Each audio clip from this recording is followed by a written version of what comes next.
Thanks for helping with the cleanup. It should have been my job, but... oh well. It was just supposed to be a short private training session for me.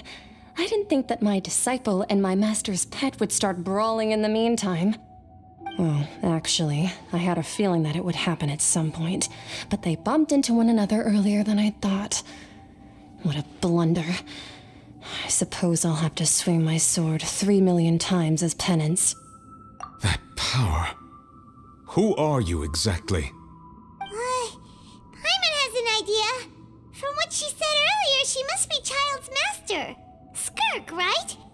It's just that he gave us the impression that she was the less talkative person. I simply did not have anything to say to the weak.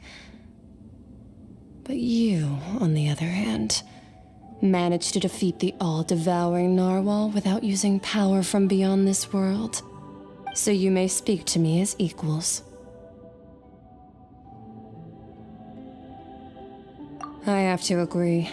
It's a strange use of a planet's primordial waters just to raise an all-devouring narwhal. That kind of power is wasted on it. It's not cooperative. It eats too much. And I have more important things to do with my time than pet sitting.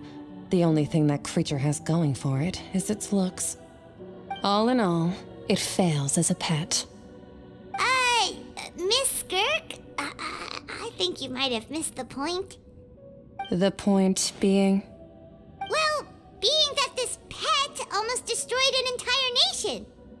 So what sort of person is your master? Well, Childe's master's master. Wait, is that right? Oh, right. So you don't know him. Sorry, I assumed you did. His name is Sertologi. Huh?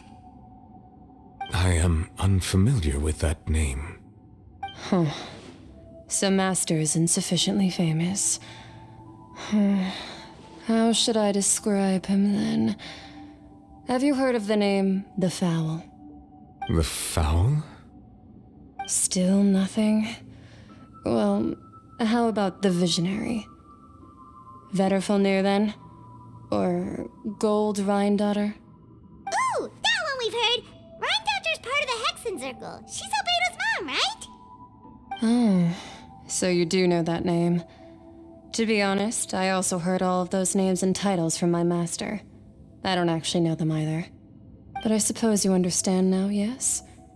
My master is likely a similar sort to Rhine-Daughter. They are both pursuing some form of perfection. Wait, didn't you also mention a visionary person?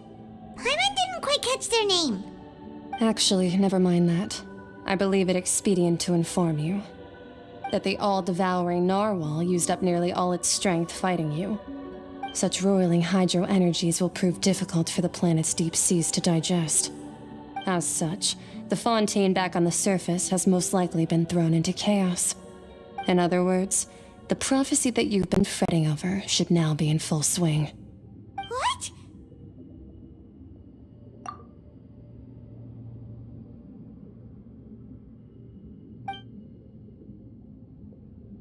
Not to worry.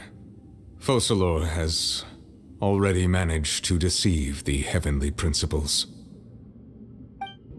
Well, we're going to head topside to see what's going on. You hurry over soon as well, all right, Neuvillette? What next? The all-devouring narwhal isn't here, so I'm no longer getting any interference. I can finally catch the scent of your power, what it's made of. It is the authority of the planet's primordial dragons, but with something very similar to a god's curse mixed in. It's quite a novel blend. I'm sure I've encountered something like this before. What was it again? I do not know what you speak of. Of course. How could I forget? You should have the remains of the third descender on your person, yes? Remains? I've never heard of any such thing. According to your parlance, I believe it may be called a gnosis. Well, that much is true. After Focalor's divinity faded, she handed her gnosis to me. But I fear I have never heard of it described in the manner that you just did. I've been training with my master, the Foul, ever since I was young, and I have never returned to the surface since. So most of the information I possess, I got from him. It is only natural for those who are greater than humanity to possess a different sort of common sense, which is why there are so many problems in our attempts to communicate with humans. Regardless, you should probably get rid of objects of misfortune to prevent any disasters from befalling you. To live in itself is a blessing. But once a person dies, the bonds he once had with this world shall all turn to curses. What do you mean by that? No need to fret. These are just my personal thoughts, and my reason for no longer wishing to return to the surface. This third descender you refer to, who are they? And when did they die? Master never mentioned them to me. Perhaps it just wasn't that important for me to know. If you're interested, though, I could ask him. I'll be sure to pass the answer on to you next time. Next time?